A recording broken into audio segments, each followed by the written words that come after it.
Science दो चीज़ों पर खड़ी है। मैं अपने नौजवानों से गुफ्तगू कर रहा हूँ।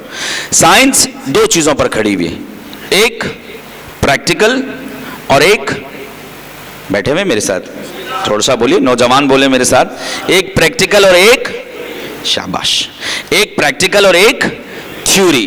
थ्योरी यानी नजरिया और एक प्रैक्टिकल, प्रैक्टिकल यानी अमल।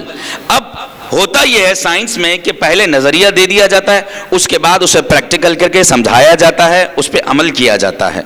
खुद 9वीं 10वीं में कराची में तो ये उमूमन होता ही है कि पहले हमें पढ़ाया जाता है, उसके बाद लैब लेके चले जाते हैं, वहाँ पे हमसे प्रैक्टिकल करवाए जाते हैं। मिसाल दूं, फोटोसिंथेसिस एक कानून है साइंस का, मेरे नौजवान जानते हैं ना इस बात को। एक कानून है, उसमें होता क्या है, ये नजरिया है, उसमें होता क्या है कि जमीन पे मौजूद जानदार रोशनी को लेते हैं और फिर उसे जी इखराज करते हैं।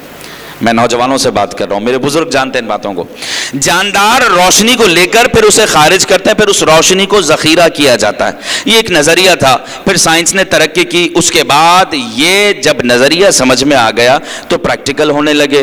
प्रैक्टिकल कैसे हुए? आज आप देखें सोलर सिस्टम आ गया हमारे पास, वो इसी की एक शाख है कि भाई रोशनी को लो, एनर्जी को लो, स्टॉक करो, उसके बाद फिर आगे ले जाओ। ये क्या था? एक नजरिया था, उसके बाद इस पर प्रैक्टिकल हुआ। लेकिन साइंस में कभी कभार पहले प्रैक्टिकल होता है, नजरिया बाद में आ जाता है। मिसाल दूं, न्यूटन, थके हुए तो नहीं है, न्यूटन सन 1665 या 66 में एक दरख्त के नीचे बैठा हुआ है। न्यूटन दरख्त के नीचे बैठा हुआ, दरख्त से एक सेब आकर गिरा। भाई सेब का गिरना कोई बड़ा मसला नहीं है, कोई बड़ी बात नहीं है, सेब गिर गया, गिरते रहते हैं। बड़ी बात यह थी कि वो न्यूटन के सामने गिर गया था। बेदार हो रहे हैं आप? अच्छा, जैसे ही गिरा तो इसने सोचा कि ये नीचे क्यों गिरा, ये ऊपर क्यों नहीं गया, ये नीचे क्यों आया, ऊपर क्यों नहीं गया। उसके बाद उसने सोचा और उसके बाद उसने एक नजरिया बना दिया कि जमीन के अंदर ग्रेविटी है, कशिश है, सकल है। उसके बाद बहुत से कवानीन आ गए। तो मैं बात कह रहा था कि साइंस में कभी पहले नजरिया होता है, उसके बाद प्रैक्टिकल होता है। न्यूटन की मिसाल देकर मैंने आपको समझा दिया कि साइंस में कभी पहले प्रैक्टिकल आ जाता है, फिर नजरिया बनता है। दीन भी बिल्कुल इसी तरह समझिए, कोई मुश्किल बात तो नहीं, दीन को भी इसी तरह समझिए। कभी नजरिया आ जाता है, अकीमुस सलाह कि नमाज पढ़ो, उसके बाद उस पर प्रैक्टिकल होता है। और प्रैक्टिकल करने वाले ऐसा प्रैक्टिकल करते हैं कि जमीन से जब वो नमाज पढ़ रहे हैं, जमीन पे जब वो सजदा कर रहे हैं, वो प्रैक्टिकल कर रहे हैं।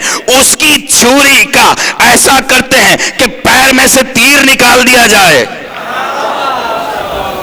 तो भी प्रैक्टिकल मुकम्मल करते हैं। लेकिन बिल्कुल उसी तरह जैसे साइंस को समझा, पहले प्रैक्टिकल होता है और बाद में थ्योरी आती है।